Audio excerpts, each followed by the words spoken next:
UBC, inspiring Uganda.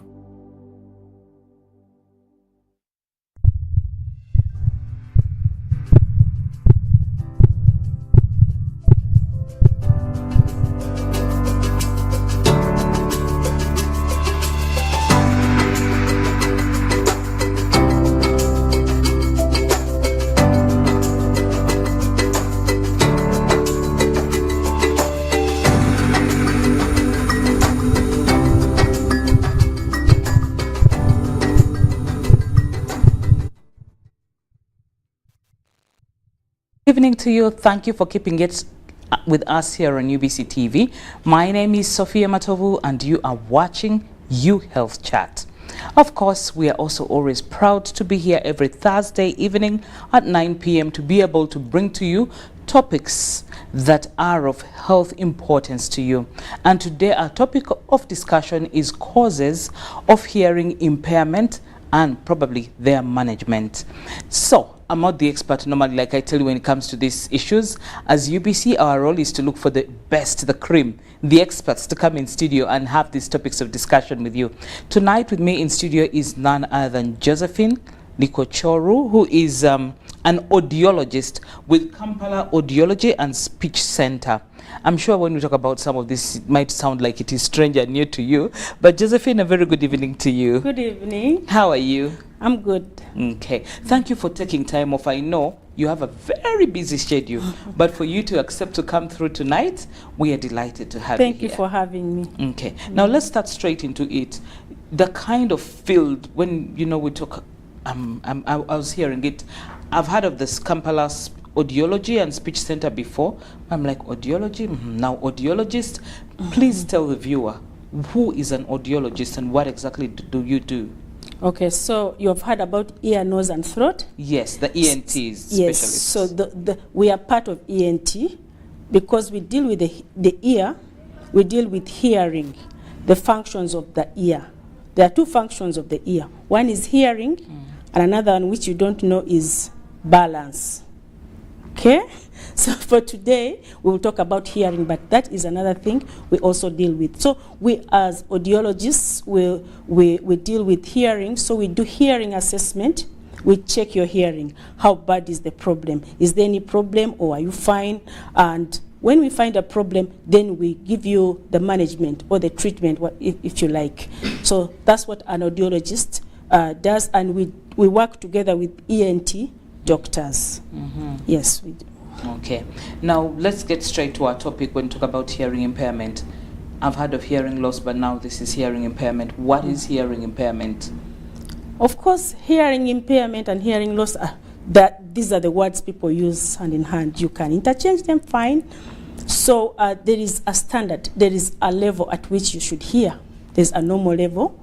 According to WHO, hearing impairment is when someone has lost a bit of hearing, they hear less, they're not in the standard. There is a standard of hearing. There's a range where someone should hear.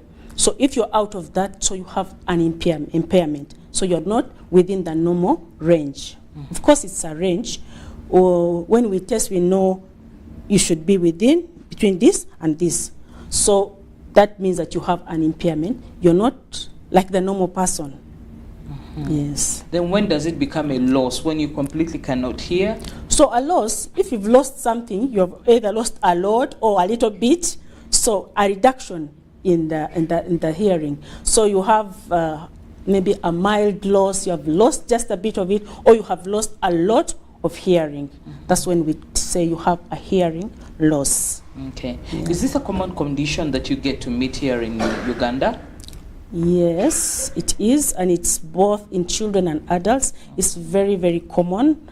We see very many people who have different degrees of hearing loss. Some people walk around with hearing loss, but they do not know that they have hearing loss. We have met people who have always thought that they have, everyone uses one ear.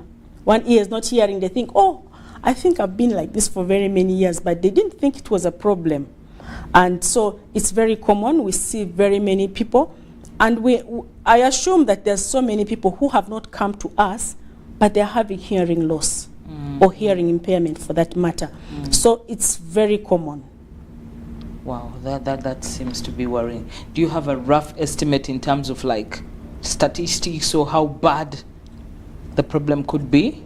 Okay, in percentage, the studies that I have had in Uganda, about 5% of children have got hearing, a certain type and degree of hearing loss. Oh dear. Yes, it's that bad, but that's almost how it is. All over 5% is a big number.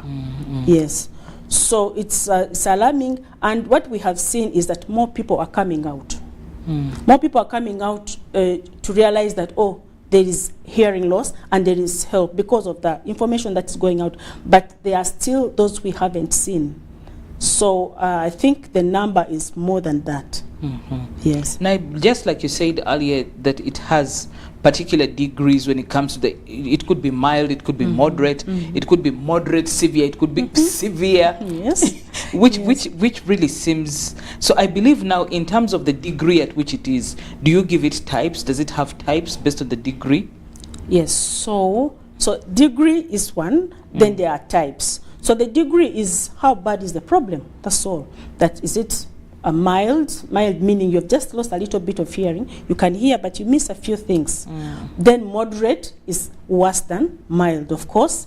Then severe is getting worse, that if someone talks, you are not going to be able to hear them unless you look at them. Then there's what we call profound also. Oh, wow. Profound means that even a shout you won't hear. You may not be able to even hear a horn of the car. That means that you're not hearing anything. So those are the degrees, meaning from mild to moderate to severe to profound. Those are the people who are like who have to go and learn sign language, meaning they cannot hear speech and not learn speech. But for the types, the type is literally saying which part of the ear has been affected. Okay, so the ear has three parts. You've got this part that you're seeing, the outer ear. Then there's the middle ear, and then the inner ear. So when we look into the ear, we look up to the eardrum. The eardrum is the border between the outer ear and the middle ear. So those are the three parts. So whichever part of the ear is affected, that's how we're going to say this is the type.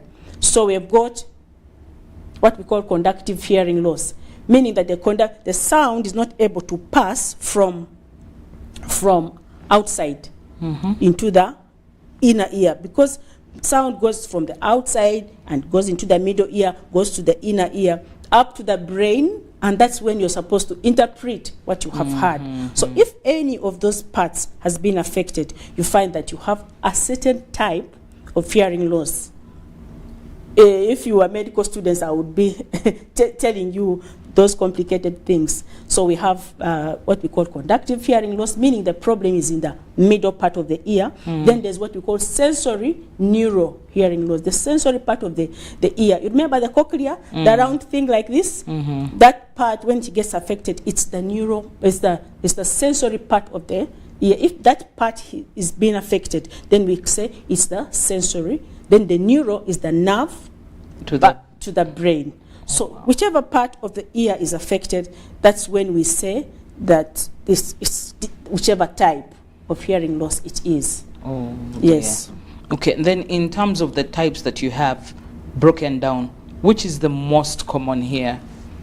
Okay, I cannot say which is the most common. I want to say which is the most dangerous, which is the most disturbing, which is the one that is going to make you have a big problem. So there are some types that, like, for example, the simple one, wax. You know wax in the ear? Yes. We all have wax, and we should all have wax in the ear. Wax has its functions in the ear, but for some reason, for one or two reasons, you find that some people, the wax accumulates, and it blocks the ear. Yes, it can block the ear. If I look inside your ear and I cannot see the eardrum, that means that that's too much wax. Wax is important for the body. But you know what you people do? You pick earbuds, you We are try to remove constantly it. trying to remove You're it. trying to remove it. And sometimes in trying to remove it, you push it where it's not supposed to be and it accumulates. But that's a simple one. Wax can be removed. It can be removed by the specialists. The ENTs can remove the wax. So that's why I was telling you that some of the types of hearing loss are really not a big problem. That's one of them. There are some things like you can have infection in the ear. For example, pus coming out of the ear. Usually, for most of the time, the pus is coming from the middle ear. There's an infection in the ear.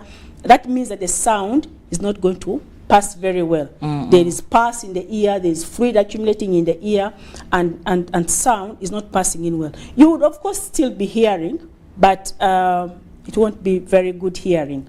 That is, it can be treated. It can be treated with medicines, and the person goes back to hearing well.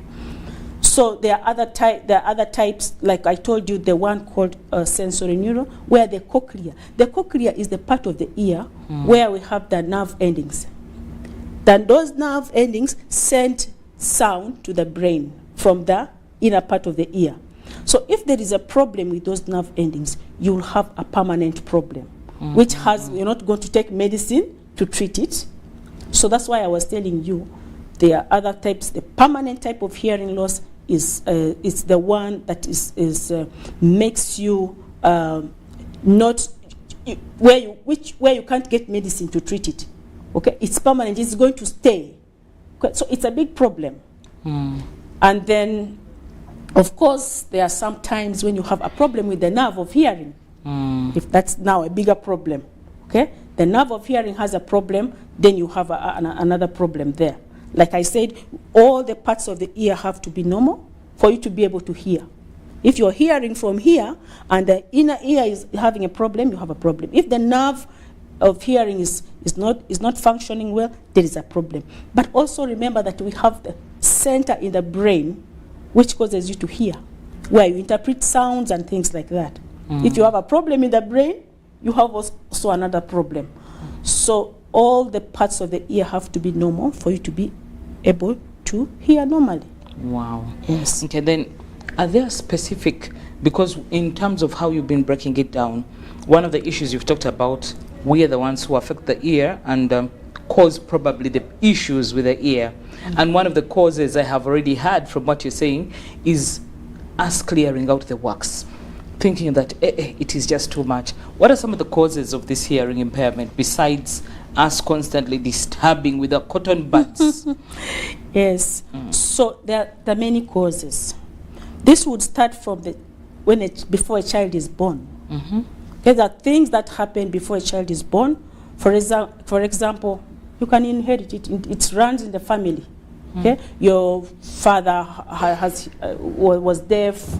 Your cousins are deaf. Something like it can, like other things, they run in the family. That one, there's not much you can do. I understand. There's not much you can do, but also the things that happen to the mother during pregnancy. Okay, that's why we keep saying go for antenatal. Some of those things can be identified by the doctors during that time you go for antenatal. Okay, like there are some immunizations they give mothers during that time. There is one notorious disease that affects the mothers. It's called rubella. They can call it German measles. It causes a small rash like measles on the mother, and it goes away. You may not notice it, but it really affects the child. The child will be born deaf. Okay, so that can be captured during the antenatal time. Yes, so the things that medicines the mothers take, the self-medication and all those things which happen during pregnancy can affect the child. And you cannot know it if you don't go to hospital. So the doctors should be able to educate the mothers about what things can affect the child. There's so many things, alcohol and stuff, so many things. But also, when things that happen around the time the child is being born. Some children are not born in hospital.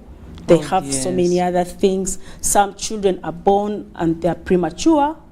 So those are some of the risk factors. A child is born premature, the development is not good, or a child is born and there's lack oxygen at that time of delivery. So that's why you should give birth in hospital. So some of those things can help.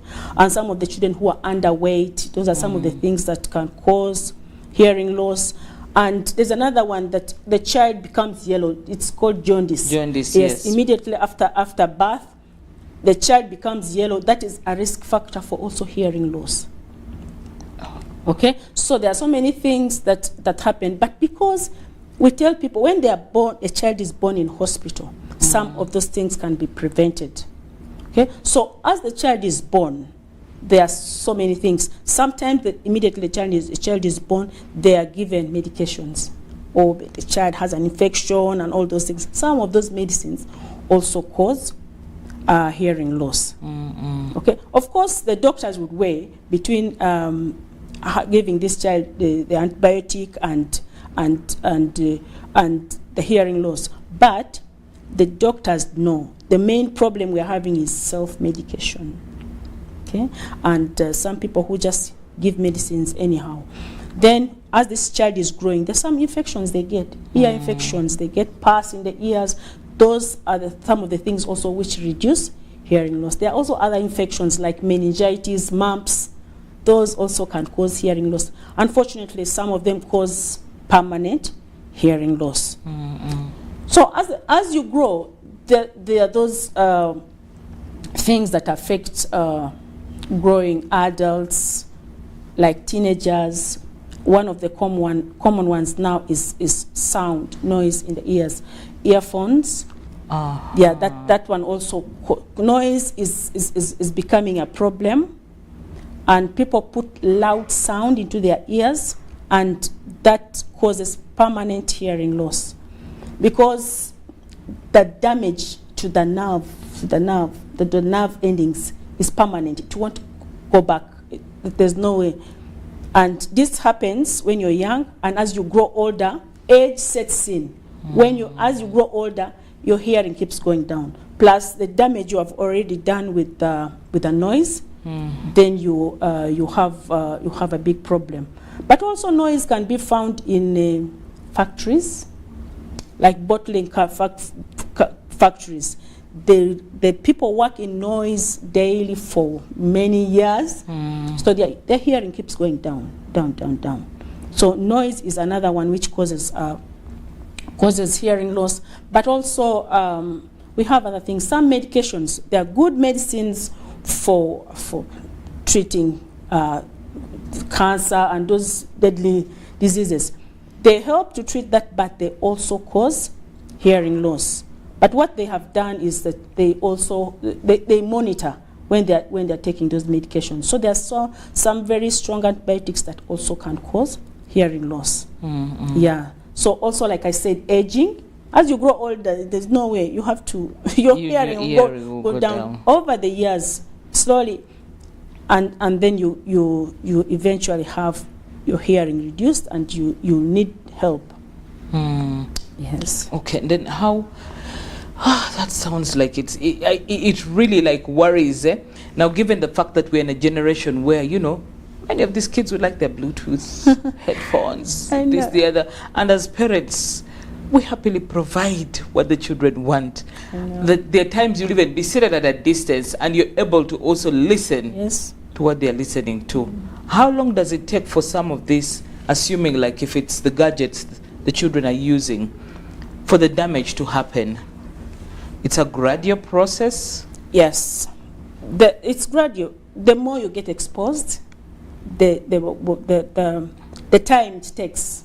If you take longer, it gets more affected. But also how loud the sound is. If you put much sound, your problem comes faster. But it's usually gradual. Over time, it keeps getting damaged. Like I said, even the factory workers, it comes over the years. Like every day you're going to work in noise, your hearing keeps going down. But that's why there are some rules and regulations and in factories how the people are supposed to, how much sound they can be exposed to. How much time you can stay in a noise. Okay? You cannot say, I'm going to stay in noise for 24 hours. That's too much. So there's a way they try to reduce the time of being in noise. Okay. Yes. Then in terms of the hearing, does it affect, is it the same in both ears? Must it be the same? Or maybe we never notice because we're the ones, you're having the conversation, so you don't notice that possibly one is less as the other is more. Is it the same? Or when the effect comes, does it affect both ears at the same time, or it varies?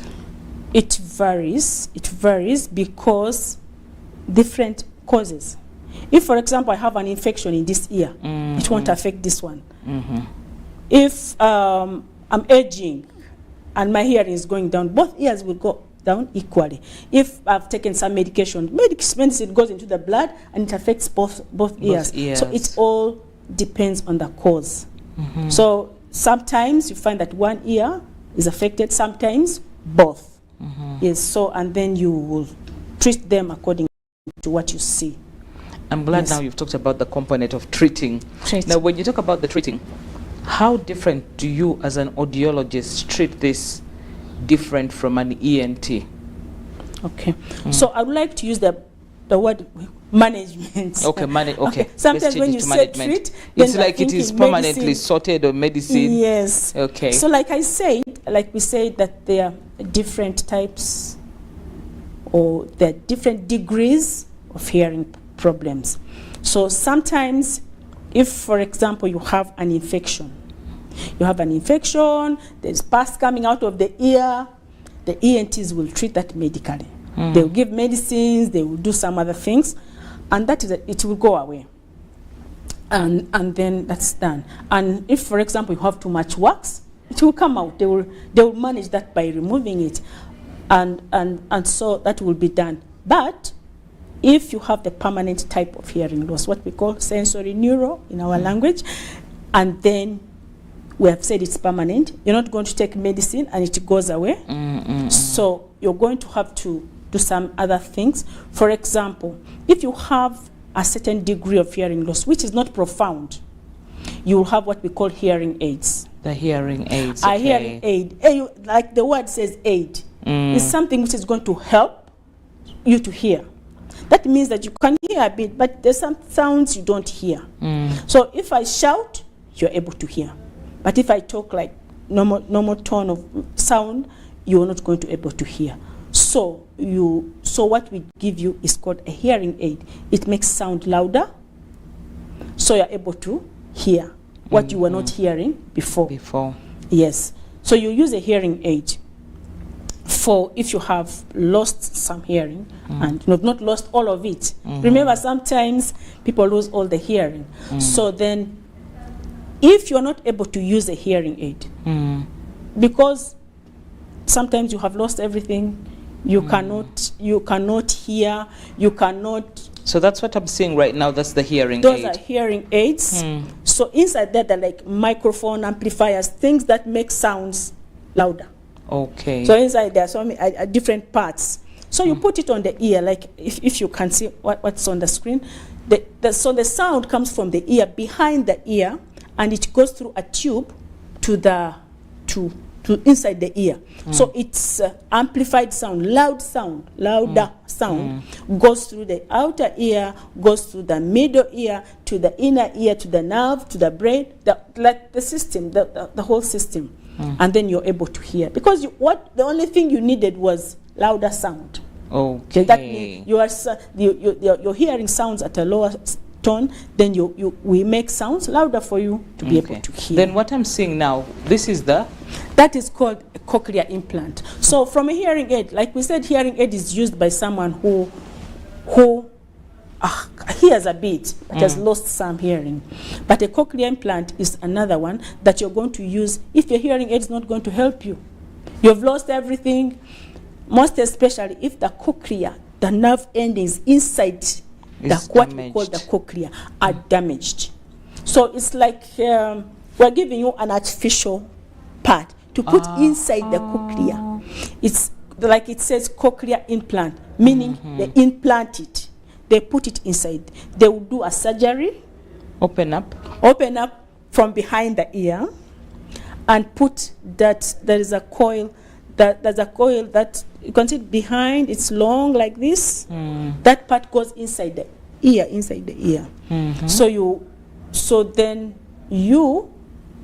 then that part goes inside. There's another part which will be under the skin, just behind the ear.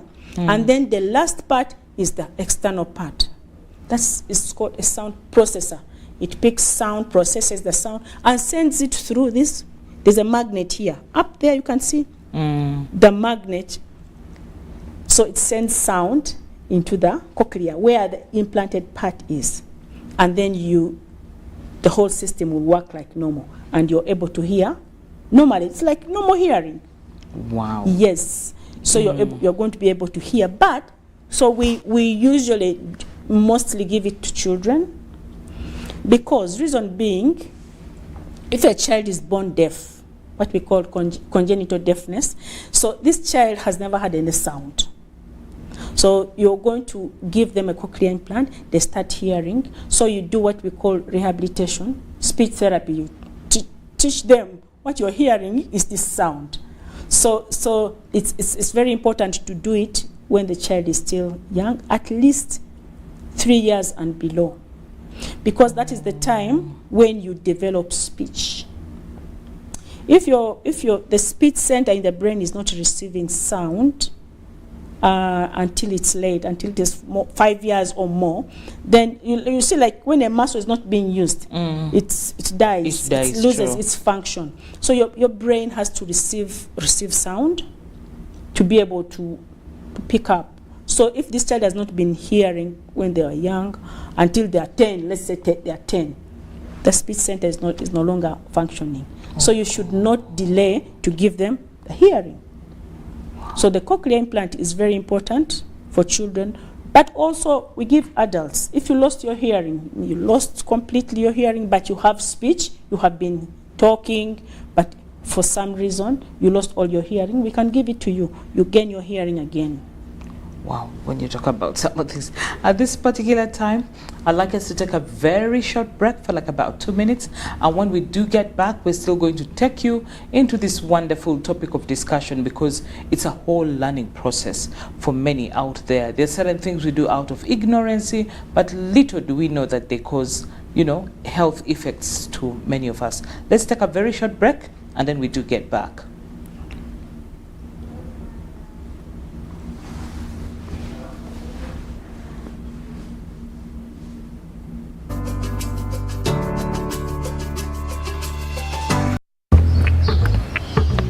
Water, please. Can I pay with Momo? No.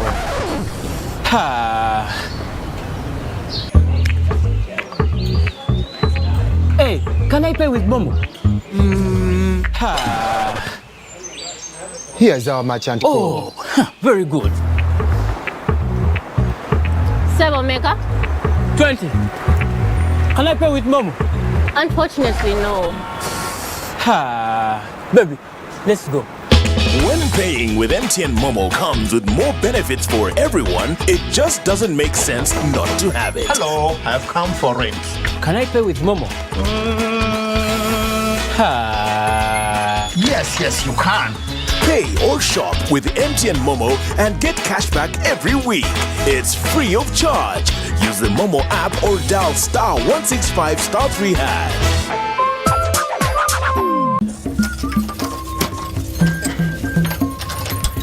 I wish you maintain that same effort to protect you and your family from that very dangerous thief that attacks you every night. And if you don't take action soon, it may cost your life or even your pregnant wife to lose her baby. Wapi, with all these original padlocks and my maguja, no thief can make an attempt to break in. Simon, you and your wife are always in and out of the hospital almost every month. And it is that dangerous thief that you are not yet safe from. You're lucky that for now, it's only robbing you, mind you. Malaria is a thief. Don't let it rob you and your loved ones. Prevent it by sleeping under a mosquito net every night. For pregnant women, go for antenatal care and get your Fancida medicine to protect you and your unborn baby from malaria.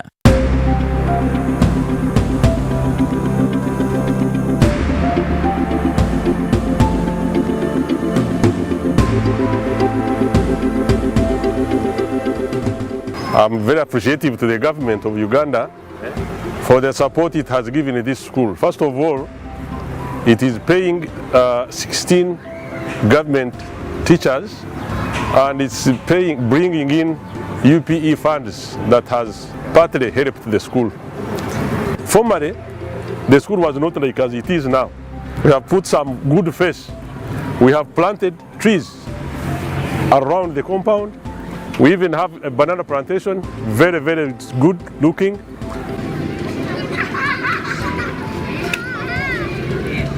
We have 16 government teachers and 10 private teachers. Those private teachers are paid by the government. I was here 1991, 1997. It became a model school in 95.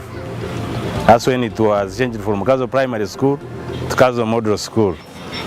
I am a beneficiary of UPE.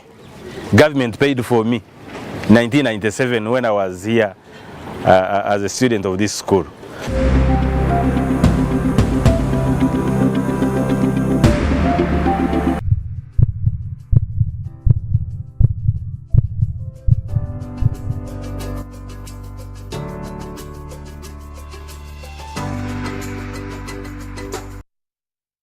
Welcome back from that short commercial break. You're still watching You Health Chat with me, Sophia Matovu, and of course in studio with me is Josephine Likichoro, yeah, and she's an audiologist. So I guess today, if it's a new field you've gotten to learn about, you now know the role and the importance of this kind of field that we are talking about. Now, Josephine, back to you.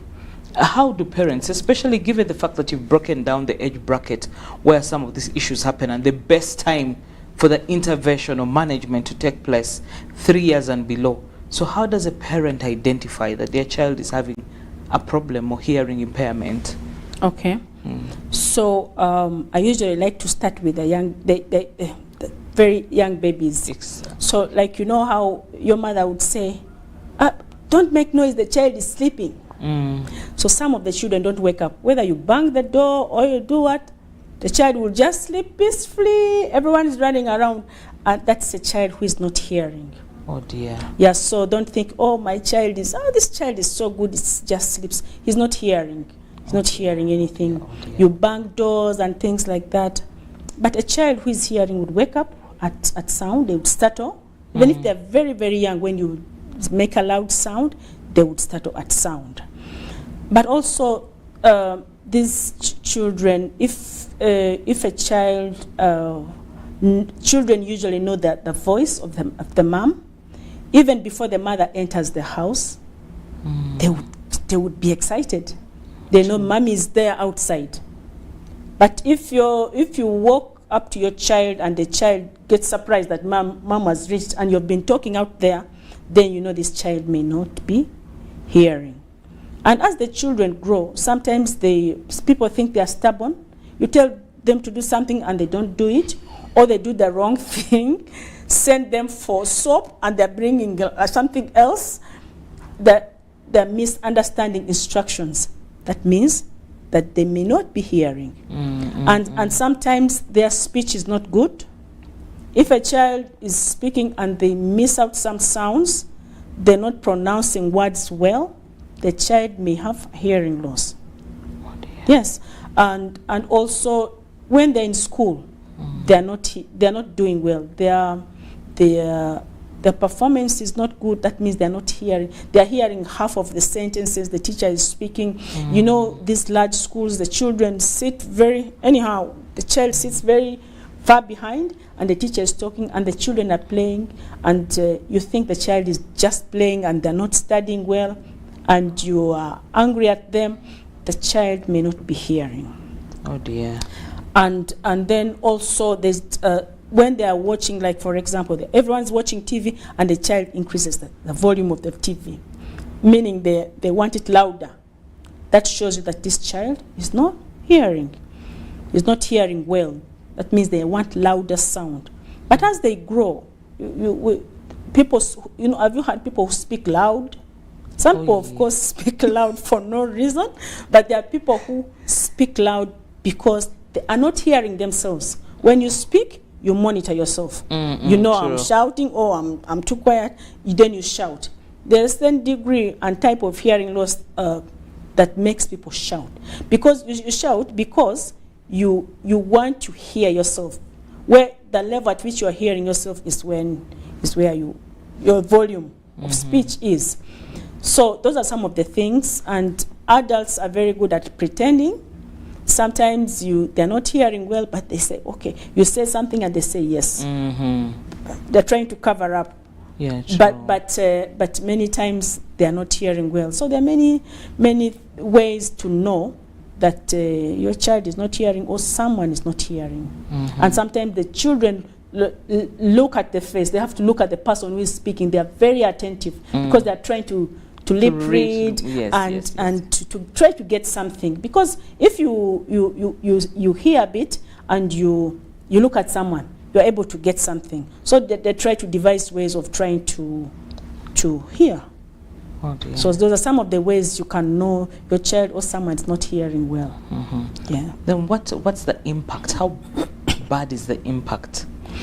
So hearing loss can cause so many problems. We've talked about children. The children will not do well in school. Sometimes they drop out of school because they feel like they are not doing well, and parents are putting pressure on them. If the parent is not able to know that there is a hearing problem, you see a person who is hearing and not hearing well, who is in between, it's difficult to help them, because sometimes if you don't take them to be checked, you will not know that there is a problem.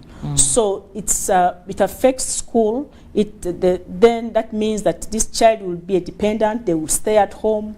You will have to give them money. They will not get good jobs. So it keeps, until financially you will not be able to manage. But also, hearing loss is not a very cheap thing to manage. Yes, so like we talked about hearing aids, they're affordable, let's say, but they're not that cheap, because it's a continuous thing. Okay, so that's why we always talk about prevention. We talk about prevention, and because for a big percentage of the people, they can't manage, they can't afford certain things. So it's better to prevent, or to deal with the problem early, so that you don't get complications.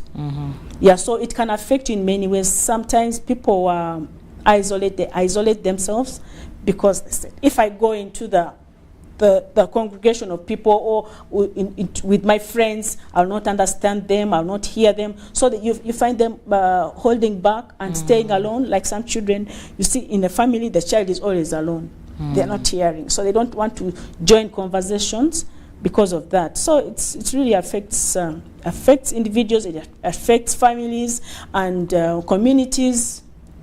Yes. Now you talked about affordability, where I think it's something I once had one time at one event we happened to be covering, and the stakeholders who were sitting on the table, on the round table, didn't seem to think it was affordable.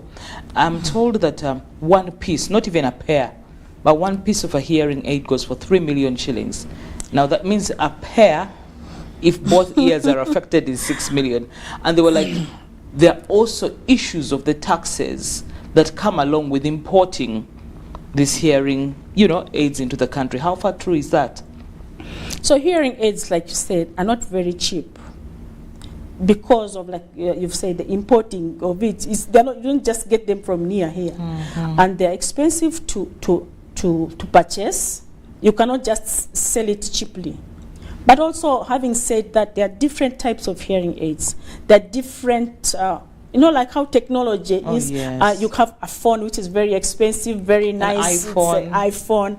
That's how hearing aids are. They're the high-end hearing aids, very nice, very acceptable. You can connect them to your phone. You can use Bluetooth on them. The technology has gone far. So those are the ones which are a bit expensive.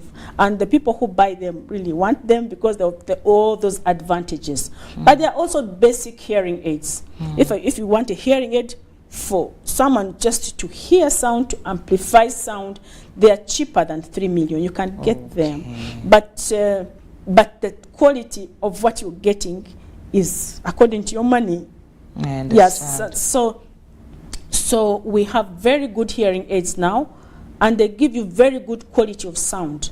We used to have analog hearing aids.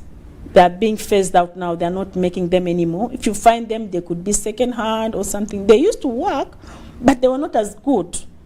So hearing aids are not, they have parts inside which need repair at times. So when you are talking about 3 million, it's 3 million, yes, but there's so many things on it.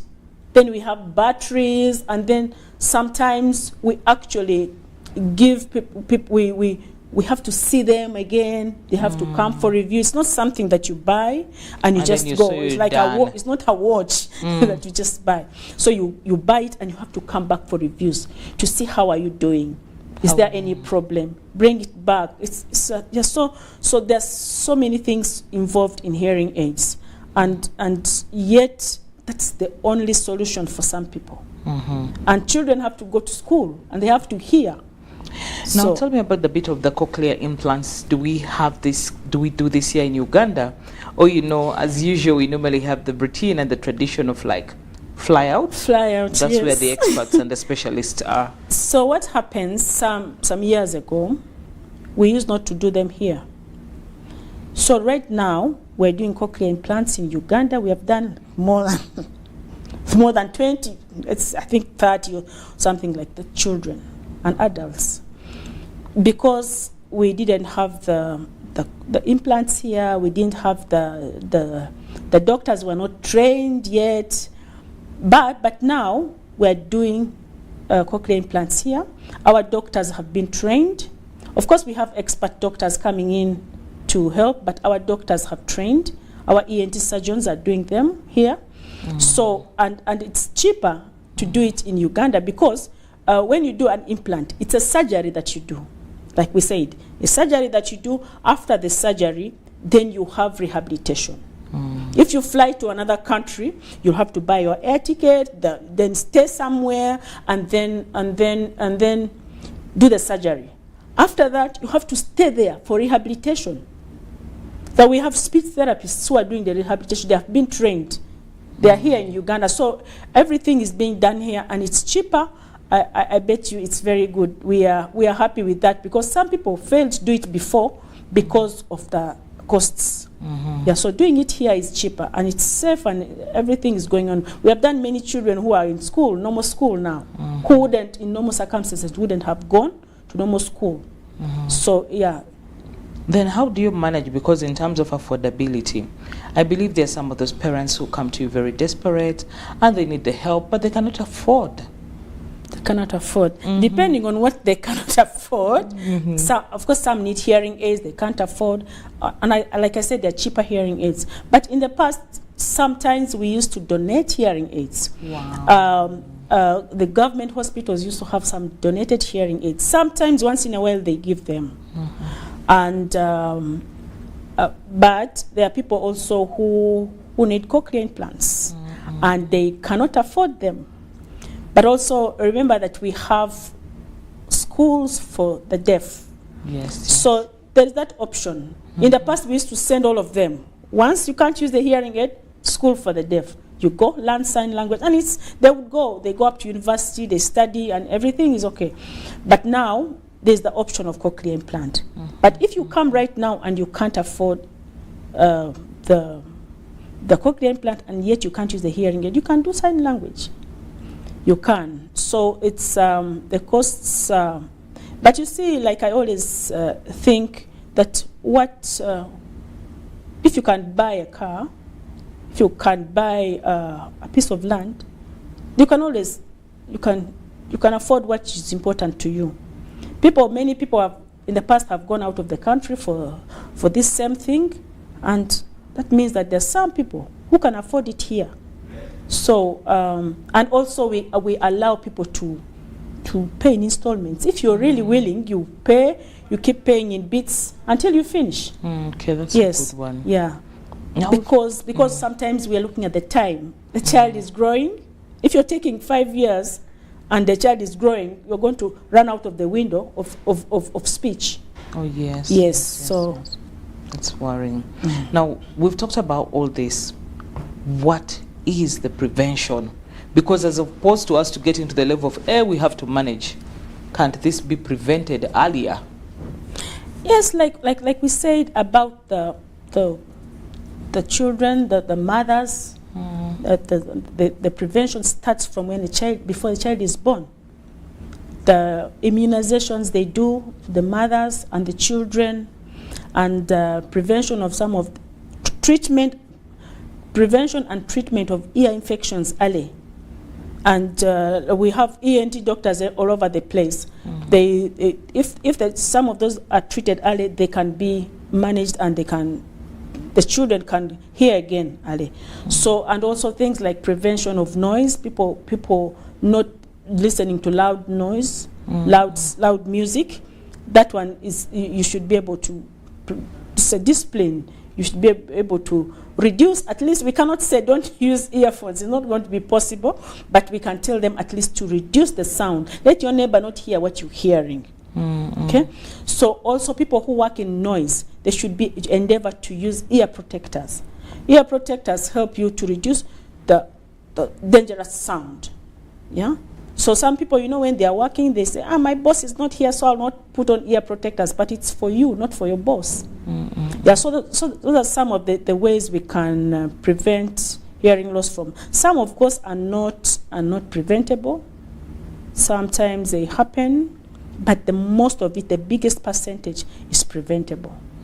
Yes. Okay, Josephine, in about 2 minutes, what is your final message to a person who is watching you right now? Yeah, what I can say is that for parents or anybody who identifies that someone may not be hearing well, the first thing to do is to go to the nearest health center. The health worker will be able to refer you to the next level so that you can get identified, and then you can get help for the problem early. Sometimes the earlier the better. If we see you quickly, then we are able to help you. And people should not stay at home and not go to hospital. We have the Mulago National Referral Hospital. They have a big ENT department, and the doctors can see you and try to help you early. So don't just sit there and say, this child is not hearing, what can we do? You should be able to go to the health center and get help. And also there's help. Hearing aids are there, cochlear implants are being done. We can always help you. Yes. Then how? Because at least I'm glad you're saying you can help. Yes. But yeah, there are certain times, although there are some issues where we have a few of you. There are a few of them, but take advantage and use the opportunity of identifying with what Josephine has said. I'll not re-echo it again. We need to pay specific attention. That is the only way you'll be able to identify if you, the child, or you as an adult, is having a problem tending towards, hearing loss. The sooner you're able to identify it and have it addressed, the better it will be for you. That's all we had for you tonight on You Health Chat. Keep watching UBC TV, for in a few minutes, the 10 o'clock bulletin will be coming your way with Michael Jordan Lukoma. Good night from me and from Josephine, and thanks to the crew.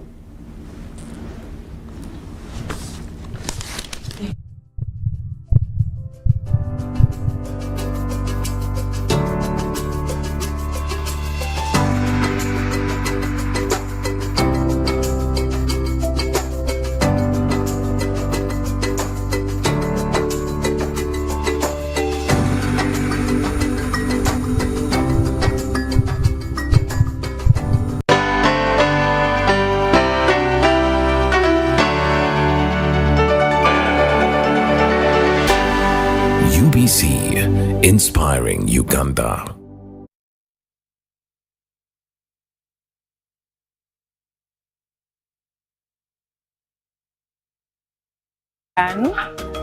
Nafunaku esente okuva mu Myoga Sacco danambaku bampaku emiliyoni ndala yanambaku okusobola okweyiza engulu kubanga nalindiriye mu bizinensi kubanga ebintu bwe byanina nali ngangwire n'amazima nga bizinesi eweeremu amaanyi aye akasente ke baasobola okumpaako ak'emiliyoni endala kansobozesa okusobola okwizaamu ebintu mu bizinesi ddanamba.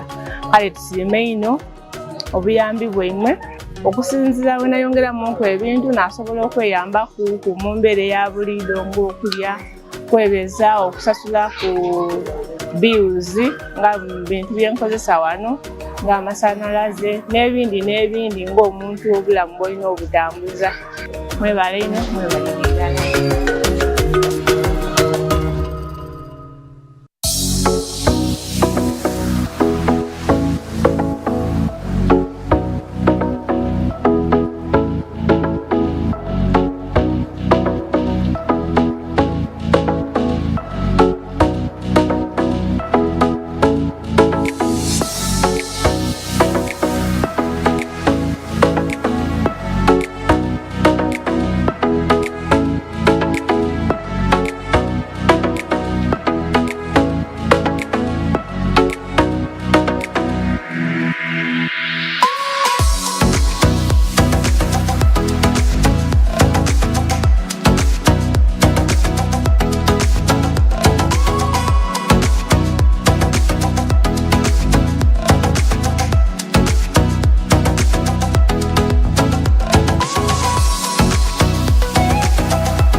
UBC, inspiring Uganda.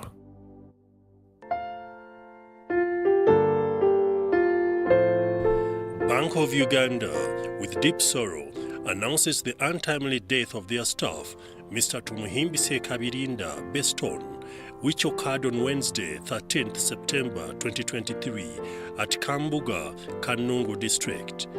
Our deepest sympathies are with the family and friends at this time. The late will be laid to rest on Friday 15th September 2023 at his home in Kembeho, Kashuri, Nyarugunda, Kambuga in Kanungu District. The funeral service will start at 11 a.m. May his soul rest in eternity.